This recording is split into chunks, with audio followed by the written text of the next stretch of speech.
Bonjour, bonsoir. Aujourd'hui ou ce soir, on se retrouve pour une nouvelle vidéo. Alors, dans cette vidéo, je vais présenter et tester 3 nouveaux tubes fluorescents que j'ai récupérés dans les bacs de recyclage. Donc, les voici. Alors, nous avons 2 tubes fluorescents de chez Osram, alors de versions différentes, et celui-là, il m'a pas l'air d'être super en forme. Lui, il est beaucoup plus récent, enfin, il est un peu plus récent que celui-là. Et puis ça, c'est quoi qu'il y a dedans là? C'est dans une espèce de truc en... C'est un duo de tubes en fait que j'ai récupéré comme ça. Mais à mon avis, c'est pas du... Non, c'est pas du Osram qui est à l'intérieur, je crois pas.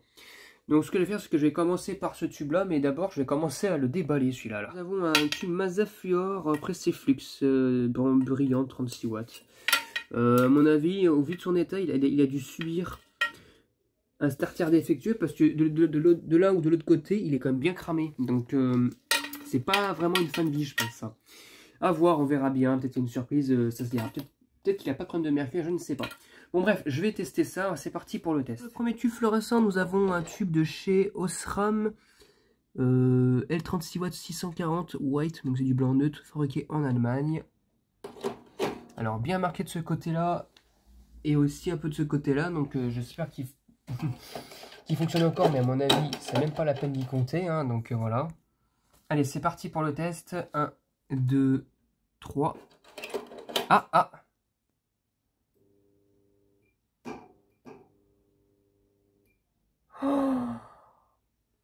Ah ouais, d'accord. Oh la vache, il éclaire rien. On dirait pas comme ça, mais il éclaire rien. Regardez, on voit qu'il y a une différence là déjà. Waouh. Alors à mon avis, il a dû subir un starter défectueux. Je pense que c'est ça. Regardez-moi ça. Il va mettre du temps à chauffer, hein. Oh la vache. Donc il fonctionne toujours, mais c'est juste qu'il a un gros problème de mercure. Donc si je veux le cramer, celui-là va falloir d'abord que je le chauffe. Sinon il va jamais amorcer. Ou peut-être que si, mais très mal. Oh là là là là, regardez ça a fait là en plus. Je sais pas si on l'a vu à la caméra, mais ça a fait des espèces de flashs bizarres. Regardez-moi ça là, bon, voilà, faut dire, il était pas rose trop, il était pas trop rose. Mais qu'est-ce qu'il voilà, il faut son temps pour qu'il démarre. Mais regardez là, c'est cramé comme pas possible. Non mais franchement, il a dû subir un starter mort celui-là. Bloqué. Oh là là, mais regardez, mais comment il démarre. Il démarre avec des... En plus, il est sale. Dégueulasse la réglette. Bon. Bon, là là. Non, c'est pas bon là, il y a pas... Bon, il a un gros problème de mercure, sinon il fonctionne. Mais ça se voit qu'il revient de loin, lui. Hein. Il a dû supporter un starter mort ou un truc du genre, le pauvre. Donc du coup, bah, pour le premier tube fluorescent, bah, ça, c'est pas trop. Top. Pour le second tube fluorescent, nous avons un Osram aussi, encore une fois. Un joli Osram, mais cette fois-ci un peu plus ancien. Un Osram L36 watts 25 Universal White, fabriqué en Allemagne. C'est du blanc, 3500 Kelvin ça à peu près. Allez, c'est parti pour le test. 1, 2, 3.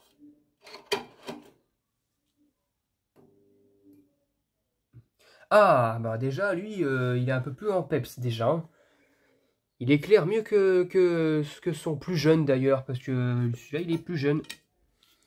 Bon, il a l'air de fonctionner à première vue déjà. Bon, il est un peu cramé quand même, regardez. Hein.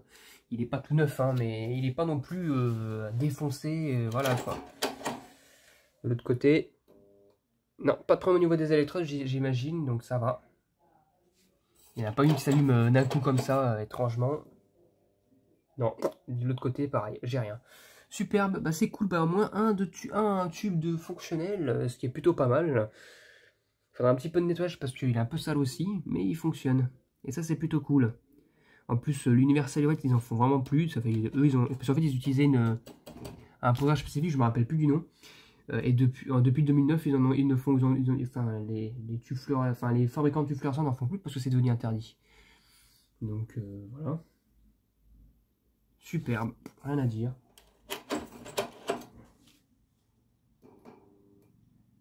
Voilà, bah, le tube il fonctionne nickel, magnifique. Vol de mercure sur les côtés, mais c'est pas grave, ça va disparaître. Comme là on voit. Bah magnifique. Ah, bah enfin un tube fluorescent de fonctionnel. C'est cool. Un Osram des années 90. Bon, ça fait toujours ça de prix, hein, j'en ai déjà pas mal, mais un de plus, comme ça, je pourrais alimenter sur des réglettes, ça me fera du stock. Donc voilà, ça c'est cool. Dernier tube, nous avons, oh là là, un tube qui a passé en dessous. Mais comme il a réussi à faire ça, allez, hop là, on recommence, voilà. Un Mazda Fluor Prestiflux brillant 840, donc c'est du blanc neutre, TEF 36 watts, fabriqué en France, nouvelle génération. Alors lui, je pense qu'il doit être comme lui, je pense. Je pense qu'il a subi un problème au niveau de son starter et du coup, ben, il est cramé des deux côtés étrangement. Alors en plus, ça crame pas comme ça à l'origine, ça crame pas sur le devant, à moins qu'il soit tombé en fin de vie par là et que ça faisait un moment qu'il clignote de ce côté-là. Donc forcément, voilà. Sinon, je vois pas pourquoi il crame sur le devant, comme ça. Allez, c'est parti pour le test. Malgré tout, c'est parti. 1, 2, 3. Alors ça démarre. Oh non mais... Comme je le pensais, regardez-moi ça, pareil, problème de mercure. Non mais là ça se voit que, regardez-moi ça. Putain, les pauvres tubes, je suis sûr qu'ils fonctionnaient bien avant son problème de starter. Regardez. Lui, alors lui par contre il est clair rose, hein, sur le devant. Bon, il chauffe un peu plus vite que le Osram, mais quand même. On voit comme le dégradé. Oh là. Non mais regardez-moi ça, c'est pas normal. Regardez-moi ça, comment ça a cramé. Ça c'est vraiment du marquage récent, ça. Ça s'est pas fait au fil du temps et au fil des chauffes. Là c'est vraiment du marquage récent. Ça a cramé au niveau des électrodes uniquement. Et du coup ça a pas fait ça. Regardez comment ça a fait quoi. Ça se voit que ça a été mal utilisé. Oh là. Le pauvre tube quoi. Regardez-moi ça.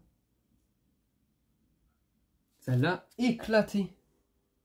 Et ça, c'est, comme vous pouvez le voir, c'est vraiment le, comment dire, un signe typique ça. Les tubes Mazda Fluor, ça ne crame pas là sur le devant de l'électrode. Là, c'est plus cramé sur le devant que sur l'arrière. Donc voilà, c'est n'importe quoi. Le pauvre tube. Bon là, il a chauffé par contre. Il a complètement chauffé.